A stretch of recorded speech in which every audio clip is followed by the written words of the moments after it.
everyone, and welcome to the Mind Body Medicine for Chronic Pain podcast. Welcome, welcome, welcome.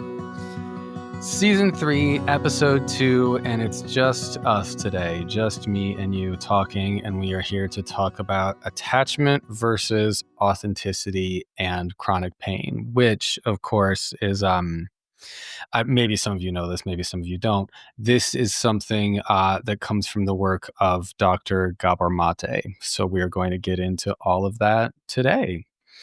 All right, let me start. I mean, I'm like, I'm like straight out the gate. I'm like, there's so much to say. Where do I even begin?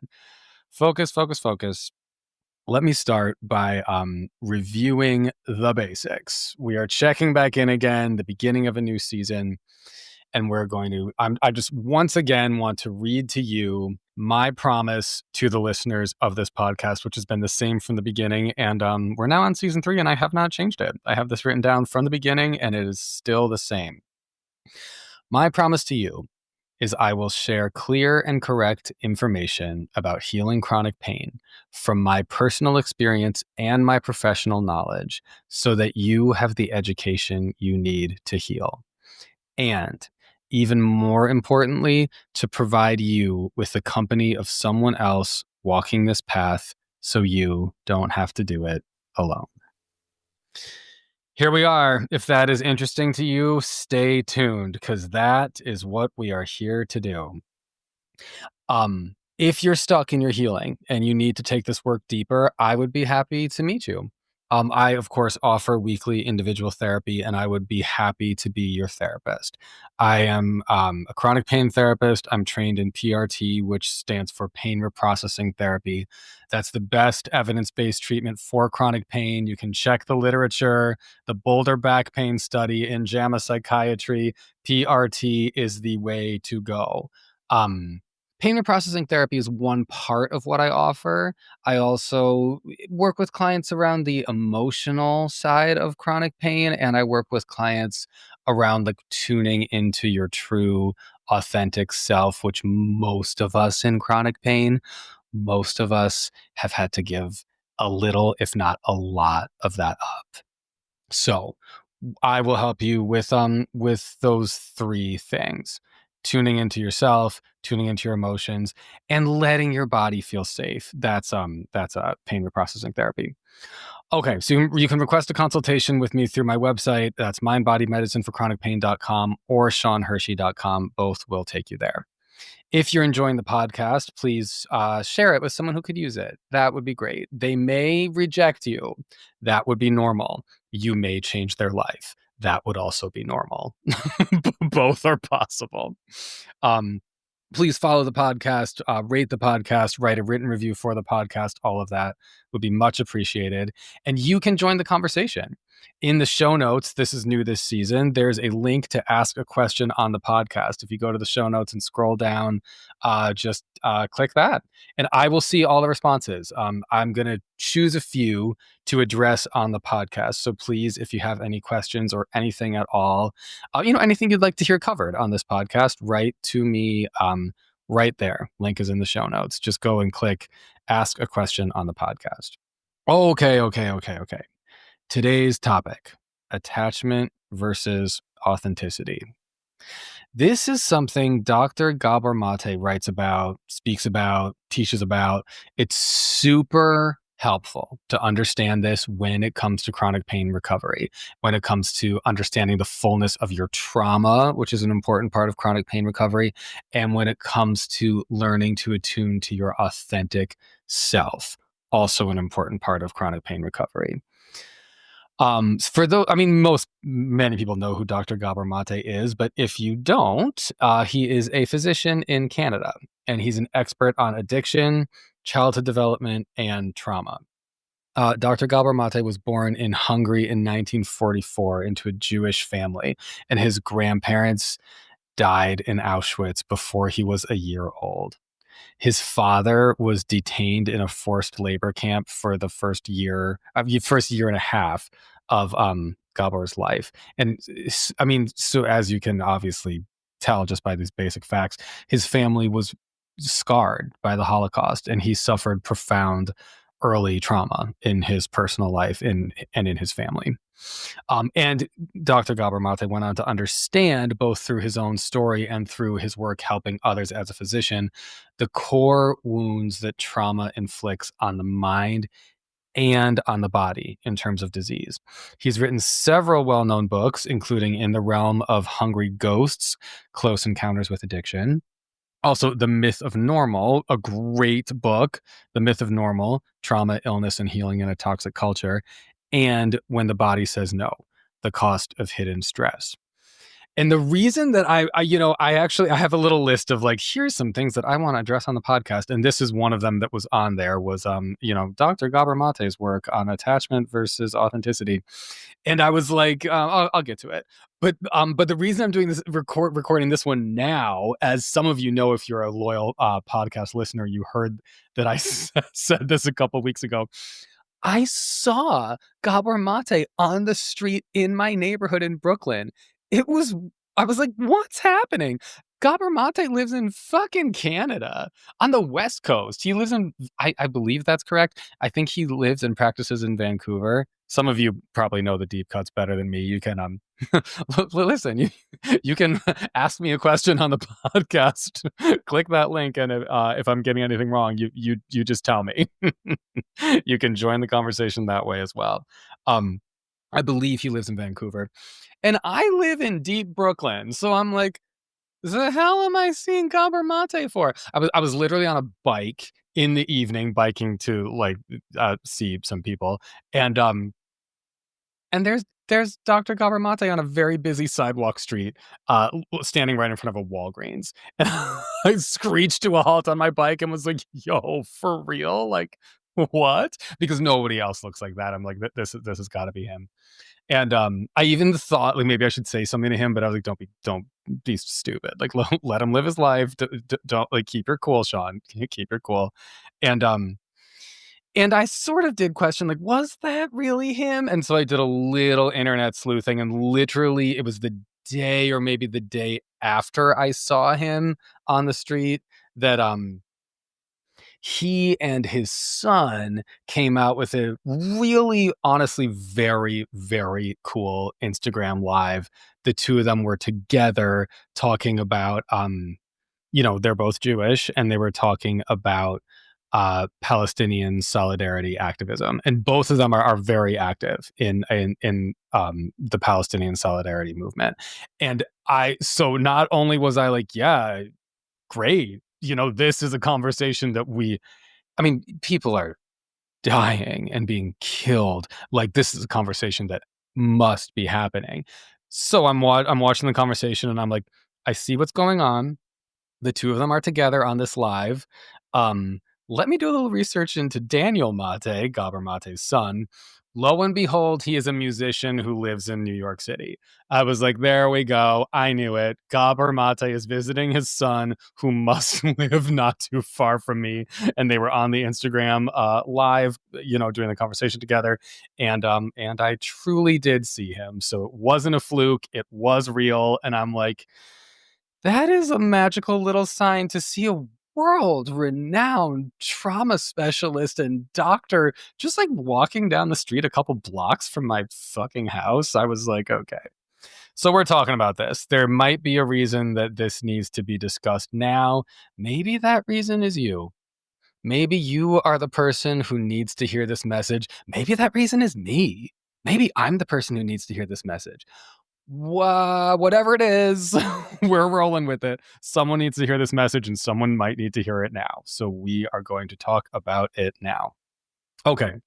Attachment versus authenticity. Attachment is the fundamental human need for connection and care. We all need that. We need it very obviously in infancy and in childhood. One of my professors in social work school, who brilliantly, truly, she was truly brilliant. She taught us about childhood development. She once asked us in class, what is a baby without an adult? And she's, stands there and waits like, all right, what's the answer? So people are raising their hands, and they're like, A baby is alone without an adult. A baby is lost without an adult. And the professor was like, dead. A baby is dead without an adult. So while that may be a little shocking to hear, I'm passing this information forward from her to me, to you, because it brings the point home in a very visceral way. A human baby needs an adult caregiver or it is dead. Attachment to a caregiver is a fundamental core to human development, and we all need that at a young age. Humans have one of the longest this is something I should do deeper research into before before jumping on a podcast. I know we have one of the longest, if not the longest, periods of dependency of any animal. You can do some research into that if you're curious about that. But I know we are either the longest or one of the longest needing a caregiver and staying with a caregiver of in the animal kingdom. And yes, hi, I know we don't always think of it that way, but you and me are in the animal kingdom. Hello. From my animal to you. Hi. We're both here in the animal kingdom. Human babies are very helpless for a very long time. Many, like birds, fly out of the nest within a few weeks. Many reptiles and fish hatch out of eggs and never meet their parents. That's very common for fish, especially very common to you never meet the parents. They just learn how to survive independently based on instinct. Humans are not like that. You and me and everyone we know, we are not like that. Attachment to a caregiver is crucial in early childhood, and thus our early brain functioning is developed in the context of an attachment relationship. And this interdependence on other humans continues through the lifespan. Um, and I mean, similar to like, what is a baby without an adult caretaker? What is an adult human on their own in the wild? Okay, maybe not obviously dead. Like people can hack it on their own, but it is not gonna be easy. As humans, we rely on each other big time for survival. We rely on the pack, we rely on the group. And when we like to be with each other, most people's favorite and most meaningful moments. And I know this, that it's a fact. And I know this from experience from my own life. And I know this from experience because I have been a psychotherapist for 10 years. So I know how people's brains work and I know a lot of people's stories. Most people's favorite and most meaningful moments in their lives are the moments where they're deeply connected to others. Humans like relationships with other humans. That's how we are. We like connection. So attachment is very important through the lifespan. Cradle to grave. I've heard it referred to in that way. Attachment is central to the human experience, cradle to grave. So those are the basics on attachment. Gabor Maté, in his work, he writes about the conflict between attachment and authenticity. So let's talk about authenticity next. Authenticity. Authenticity is the need to be true to oneself, express one's feelings, and the need to be genuine. Wow. I'm like, what's that? Like being genuine. What is that? You know what I mean? Like okay, being genuine. What does that even mean? This begs the question, who are you? What are you? Apart from what you've learned to be in your relationships, how you've learned to act with your family, how you've learned to act due to your social upbringing and societal conditioning, who are you? I'm talking to you.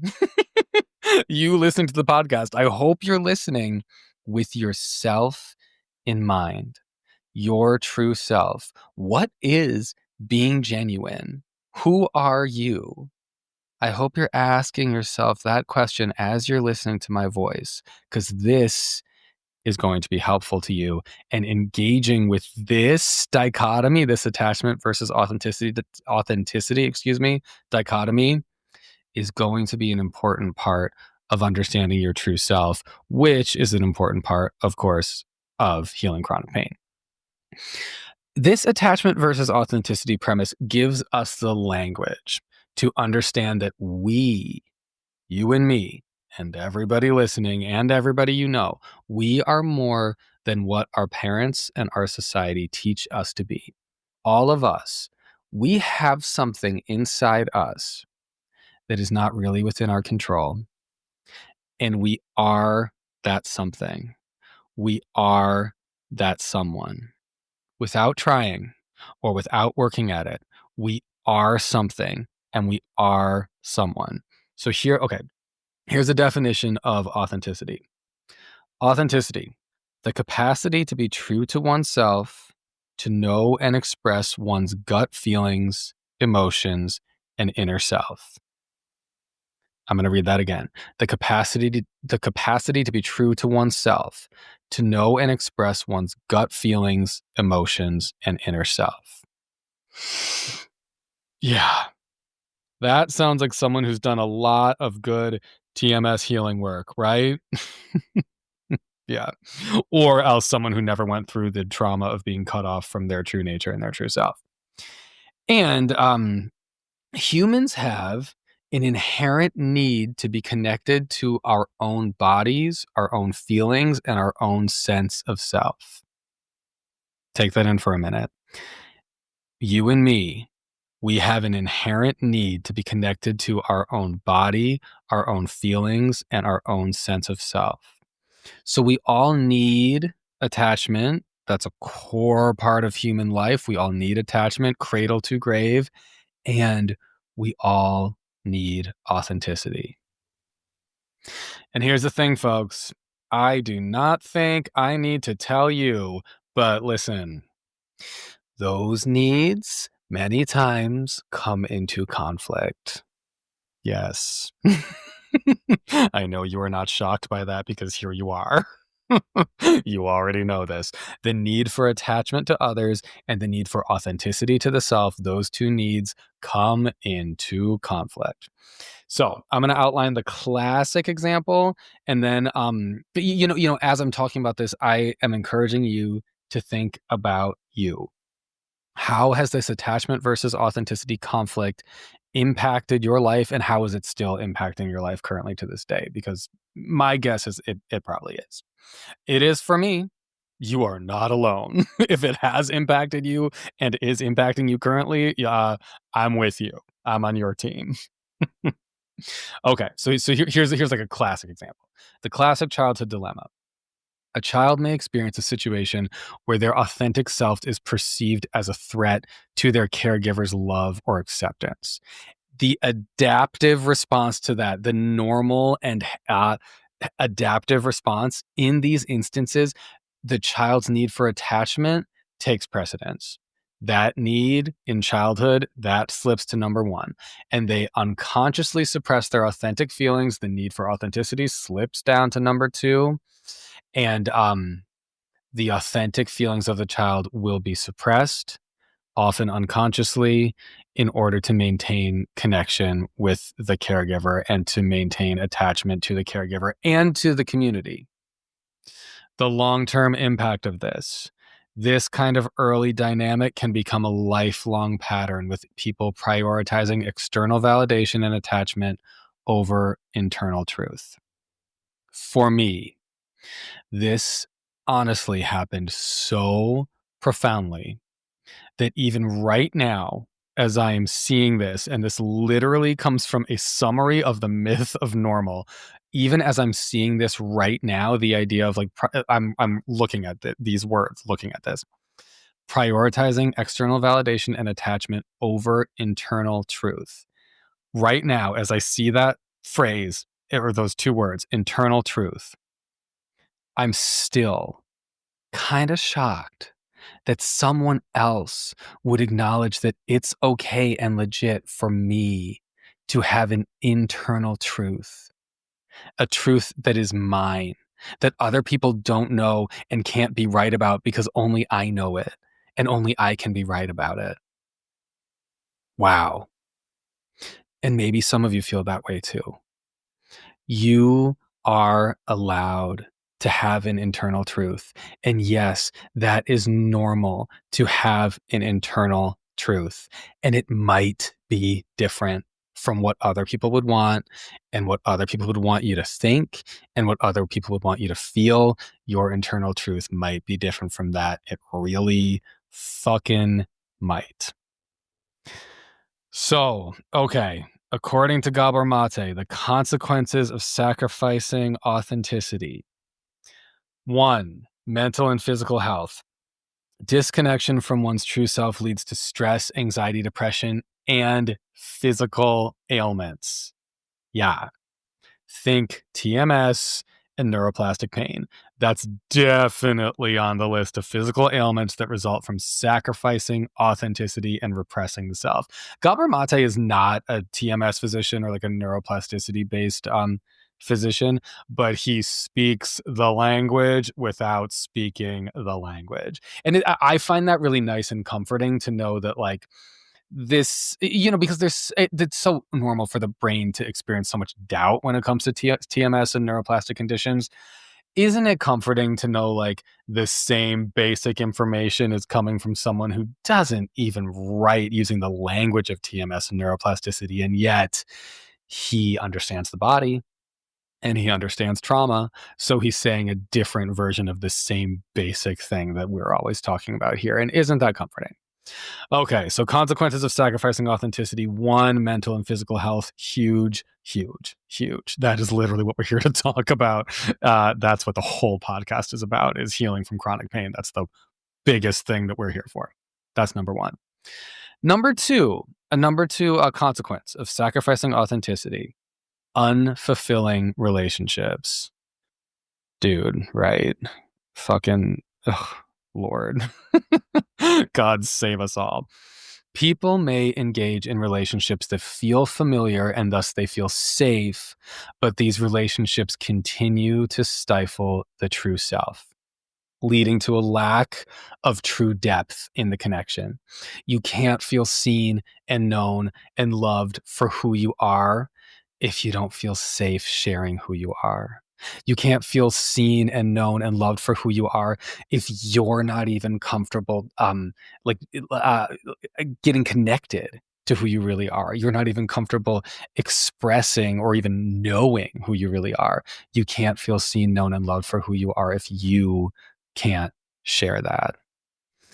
We could do a whole nother podcast on the trope of, like, you can't love somebody else until you love yourself, because that's kind of what I'm saying. But the flip is also true. It's like, it's hard to love yourself when no one has loved you.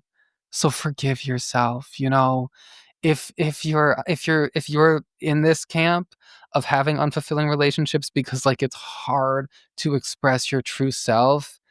Yeah, yeah, that's okay.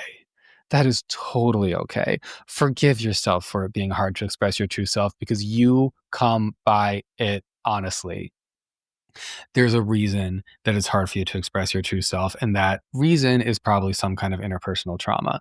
Or if that's taking it too far, I don't think that's taking it too far. I think I'm comfortable calling that interpersonal trauma. But what we could also scale it back a little if that language is, like, kind of a lot for you to take on, and if you'd rather call it, like, people in your early life did not properly attune to you, did not properly validate you. We could call it that as well. That is why it's hard for you to see, know, and love yourself and express yourself. Oh, but it's okay. We are on the path to healing this. We're on the path to healing this. So, okay, that's the number 2 consequence of sacrificing authenticity, is unfulfilling relationships. Number 3, loss of self. Over time, the traits developed in negating the authentic self in order to maintain attachments. Examples of these traits would be people pleasing and perfectionism. These traits can become deeply ingrained, making it difficult to recognize them as learned adaptations, and they can seem rather as if they are core aspects of one's personality. Let's talk about TMS personality traits. How many people come to Dr. Sarno's work and the thing they say is they read healing back pain and they related to the personality traits. This is something that most of us have in common. I can't get it, time. I can't get into all the personality traits.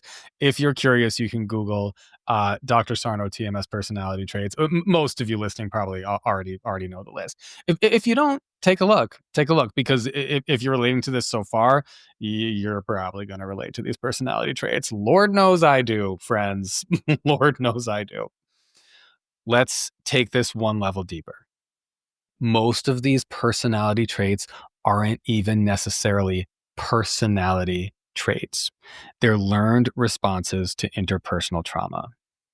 The TMS therapist who I worked with last year, Liz Wallenstein, so awesome. She was always guiding me into exploring why. Why do you, Sean, have these TMS personality traits? Like, let's just not take like people pleasing and the drive to be seen as good, which Dr. Sarno calls goodism, or a trait like high self-criticism. Let's not take these things just as personality traits. Let's not take that at face value. Let's explore, why did you develop those traits in the first place? Why were they necessary? Some traits, like high sensitivity, for example, some traits are more inborn or like natural to you and to me. Others are more based on adaptations to interpersonal trauma. These traits develop due to what we are talking about today. Many of the I would say not all, but many of the core TMS personality traits develop because you had to sacrifice your authenticity, and these are strategies to maintain your attachments in the face of sacrificing your authenticity. Wow. Wow. Wow. If anybody's mind is being blown right now, I'm like, yeah, mine low key is too. So, let's think about where this may have impacted you in your life. Where have you had to put your needs, your desires, your drives, your interests away because they weren't right? They weren't right in your family, they weren't right in your community, or they weren't right in our society at large. Where have you had to sacrifice your authenticity for your attachments? And okay, good to acknowledge this stuff, of course, is always complex because we are humans, so we authentically want to have attachments to other humans. Attachment is on our list of authentic needs for all of us. There's no exceptions to that. All of us want that.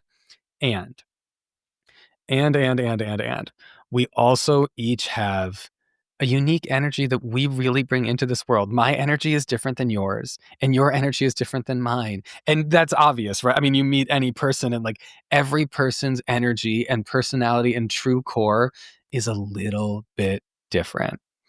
Like I said before, all of us, we have something inside us that's not within our control. And we are that. We are that something. We are that someone without trying to. That's who we are. That's who we are. And there's a lot of sacrificing of that goes down so we can maintain our relationships and our attachments. So here is a journal prompt that I am recommending for you if this is landing. I really encourage everybody listening to take this journal prompt seriously, especially if this is landing for you. Okay, I'm going to read this out. What authentic parts of you have you had to sacrifice in order to retain your attachment to your family, your community, and society? I'm going to say that again. What authentic parts of you, I'm like, get out your notes app and write it down. What authentic parts of you have you had to sacrifice in order to retain your attachment to your family, your community, and society? And here's how I would recommend you start. I did this a couple days ago, actually. I was journaling and did this a couple days ago and was like, oh shit, yo, that's profound. So I would recommend the same for you. Here's how I would recommend you start. In order to remain attached to blank, I've had to sacrifice blank. In order to remain attached to blank, I've had to sacrifice blank. And there's many different relationships in life, so you may have to write that sentence several times, and the answer will be very, very different, or at least a little different for different relationships. Okay, let me say a little bit about what that's been like for me, to get you thinking, but I'm not gonna say too much because this stuff is personal. And I need to have boundaries around this stuff, and you do too, honestly. That's why Nicole Sachs so brilliantly teaches about, journal speak. You don't have to share it with everyone. In fact, you should not share it with everyone. You should throw it away when you're done with it because other people won't understand it. They don't speak this language and they won't get it.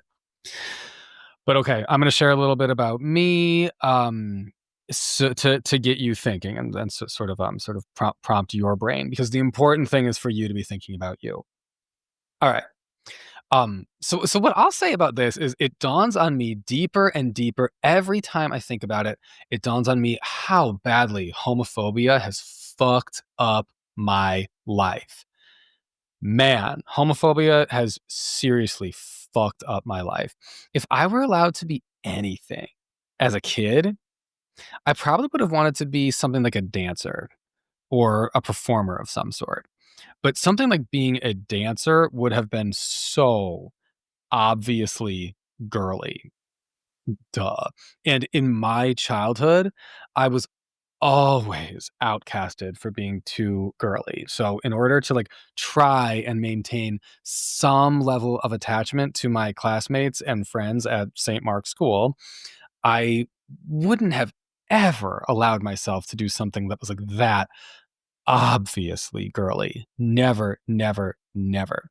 Um and my parents were always trying to force me into the wrong physical stuff, like, sports and karate and, like, shit that was, like, so not for me, and I would never do it. I always refused it, and, well, I mostly refused it, and, looking back, like, I mean, I just can see myself, like, my younger self.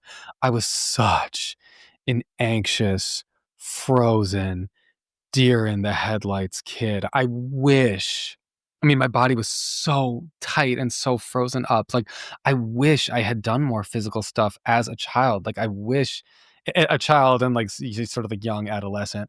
Like, I wish I'd been more in my body. But the sports that they tried to convince me to do, like soccer, which I actually did play soccer for 2 years, and I low key kind of hated it, but I did do it.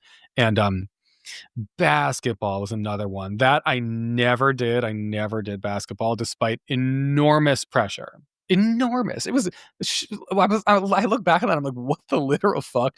Enormous pressure from my gym teacher, my classmates, so many of the other boys in my class, they, like, really tried to push me into basketball. Like, they really wanted me to be, like, normal, and they wanted me to be, like, one of the guys, and, I wasn't.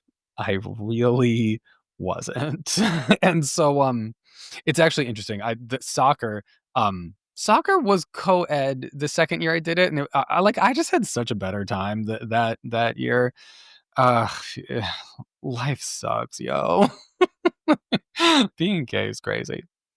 Um, but I was so physically shut down all the time as a kid and as an early adolescent, and, so physically rigid, so nervous. My nervous system was like surely in like a state of deep freeze, like deep the dorsal vagal state for those of you who are familiar with polyvagal theory. Like my system, like especially by the time I was in middle school, which is a shit time for most people I know, but for me it was real rough. Like I was in a total freeze state physically.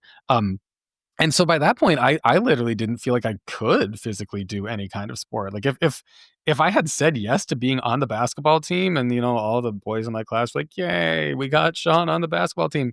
I don't know what I would have done. I was in such a state of deep freeze. Like I probably literally just would have kind of stood there. It would like I knew that I couldn't do that. I was right that was not for me on many levels. One of them was because of like my body was too traumatized to be able to like play basketball and move like that. I mean, truly, it was truly like that.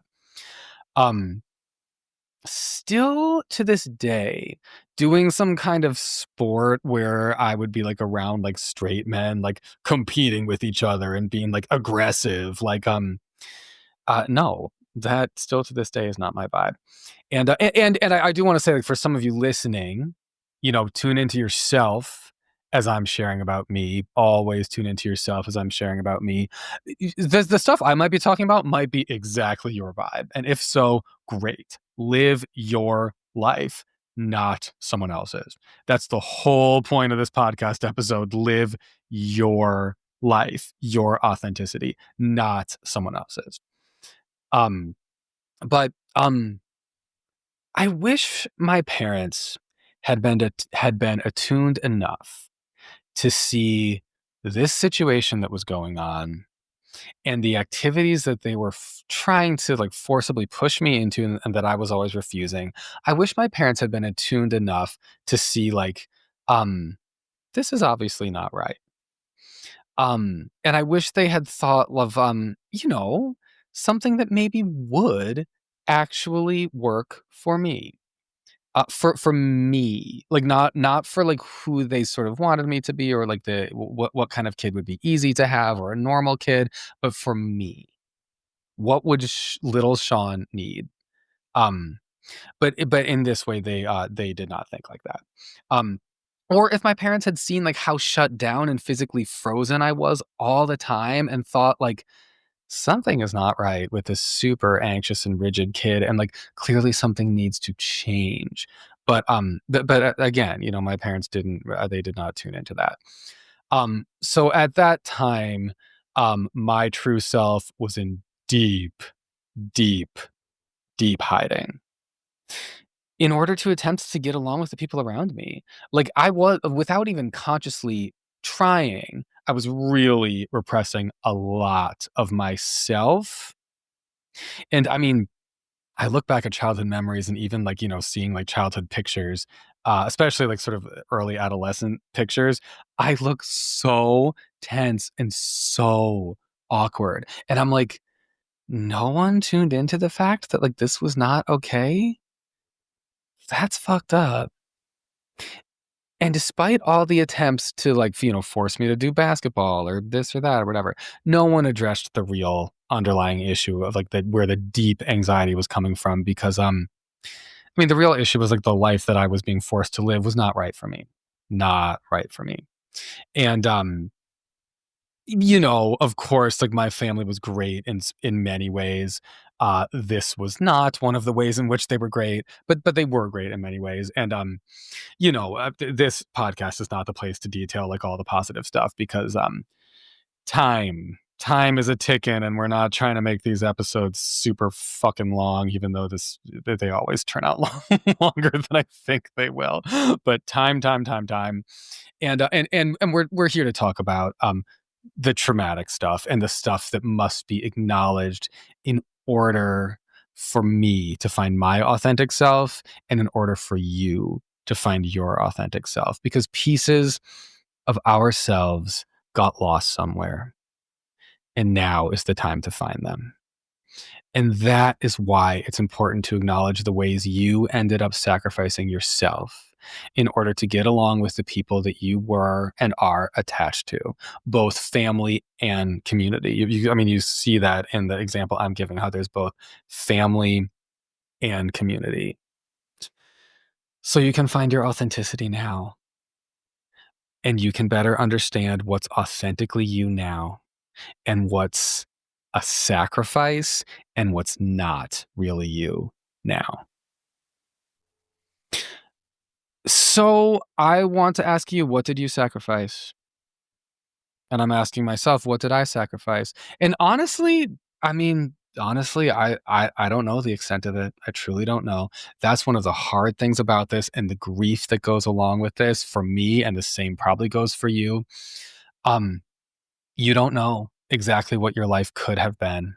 I don't know exactly what my life could have been. That's why I'm like, homophobia has fucked me up so bad. I'm like, what would my life be like if gay people were accepted?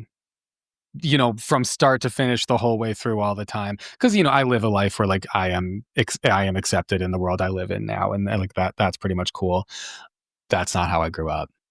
It's not how I grew up, and I don't know. I do not know what would I be like now? What would my life be like now if I didn't have to sacrifice so much of my authenticity? I truly, truly don't know. I don't know. And like, okay, like say it was for to use for the example of if I had been a male dancer, if I had done that at St. Mark's School in like 1997 or thereabouts, um, that would not have gone well from a maintaining attachments to the community standpoint.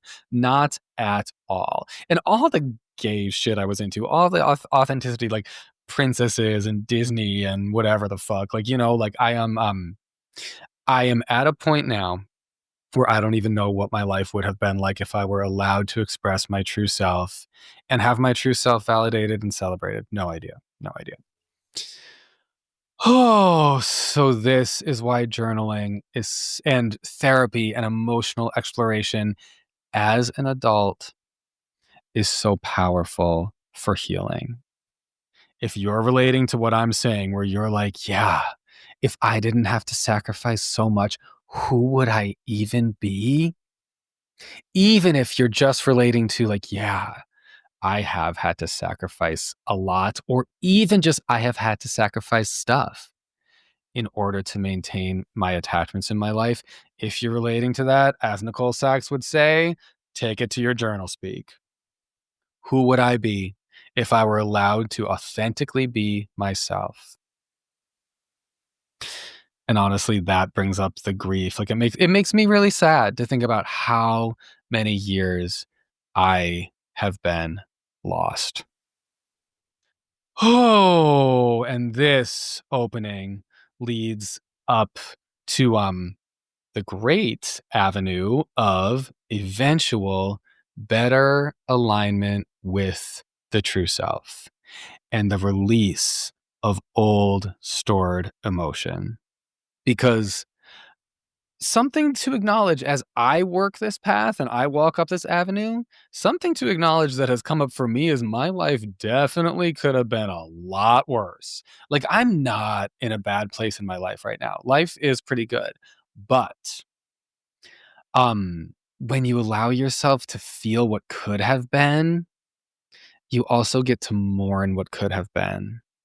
And that's rough. I mean, like that to be real, that's been rough for me. That is rough. Like, what could my life have been? I don't know. But it's rough to think about, like, that it could have been better, even if I ended up in an okay place.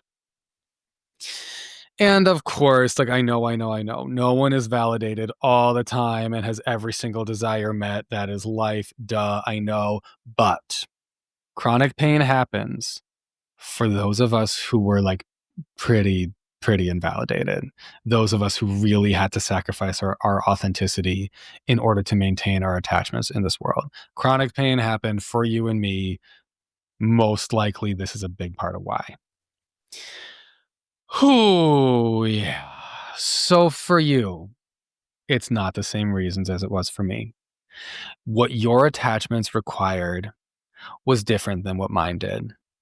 And what you had to sacrifice of yourself was different than what I had to sacrifice. And there's more to my story, but like I said, one does not need to share everything. This is for you to know. You really do. I mean, you don't need to share it with everyone. You kind of do need to know the gist of it in your body. You really kind of do need to know this. You need to know yourself. You need to learn how to not be afraid of yourself. And maybe even a better way to put that is you need to let go of the fact that you've been taught to fear yourself. You need to let go of the fear that's been forced into you and put upon you. You need to let go of that in order to let your body heal so you can feel safe being yourself. Oh, okay. Yes.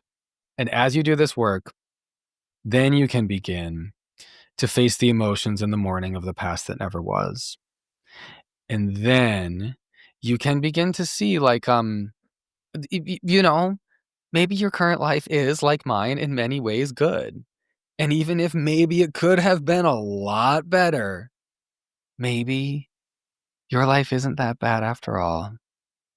But you can't fake that. You really can't fake, like, "Oh, I've come to a place where, like, even though I went through all this bullshit, life turned out okay." You can't fake that. I do not recommend faking that you're satisfied with your life. I do not recommend faking that you feel good about where you're at in life all the time. If you don't feel good about where you are in life all the time, me neither. Welcome to the goddamn club. And that's most of us. That is most of us. There's no need to fake that you feel good about your life all the time. That's deeply unnecessary. In fact, it's counterproductive because if it's not true, it's not productive to tell yourself lies. Okay. There are so many different versions of myself that could have existed in this world. And here I am. This is the version that has materialized. Given the environment that I grew up, this is it. This is the one. And I like this version of myself sometimes. And I have to mourn the versions of myself that never made it other times. And those versions of myself that were never allowed to bloom and to be. And probably some version of that same logic goes for you. So I recommend, like I said before, starting with, in order to remain attached to blank, I've had to sacrifice blank, and just see what comes. Start your next journal session in that way. Start your next therapy session in that way. Go on a walk and reflect with yourself in this way. Just see what comes. Just see what comes. And there's so much more I could share, but that's for me. And there's so much more that you can share, I'm sure. So allow that for you. Allow yourself to be yourself. Don't be scared to stand in your authenticity. That is a major step forward in healing chronic pain. As always, there are the 3 steps. 1, the psychological work, teaching the brain and the nervous system that it's safe to feel physical sensations, including pain, in your body. Number 2, the emotional work, teaching your brain and your nervous system that it's safe to feel your emotions, all of your emotions, even the emotions that other people don't like in you, the emotions that you don't like in yourself. It's safe to feel those emotions. And then number 3, which is what we're talking about today with the Gabor Maté episode, teaching your brain and your nervous system that it's safe to be yourself, patiently attuning to your true self. Why wouldn't you believe that already? Because there was a point where you had to sacrifice your authenticity in order to maintain your attachments. We need to find you again. We need to find you. This is what I mean when I say, I have this on my website. Your body is calling you home. If you're in chronic pain, your body is calling you home. We need to find you. Your pain and your symptoms are your body calling you back home to yourself. Okay. Wow. That is it for today. All right, friends. This is the healing work. This is it. And good thing that I saw Gabor Mate on the street a couple weeks ago, right? Because it led us into having this conversation today. We're doing the healing work. This is it. You're doing it. I'm doing it. We're doing it. And you're going to get these symptoms taken care of. You really are. If you want a therapist to help you heal your chronic pain, I am here. I would love to meet you. I would love to help you and attune to you and help you attune to yourself. You can reach me at mindbodymedicineforchronicpain.com or seanhershey.com. If you have a question that you'd like to hear addressed on the podcast, join the conversation. You are welcome. There's a whole form. You know where to find it. It is in the show notes. Ask a question on the podcast. It's right there. If you're enjoying the show, please rate, review, check, heart, all of that. Send it to someone who needs it. That's also cool. And if you would like to follow me on Instagram, I am there at mygaytherapist. Okay, we're having the best time ever. This is hard work, but it's important work. Fun times. And I will talk to you again next week.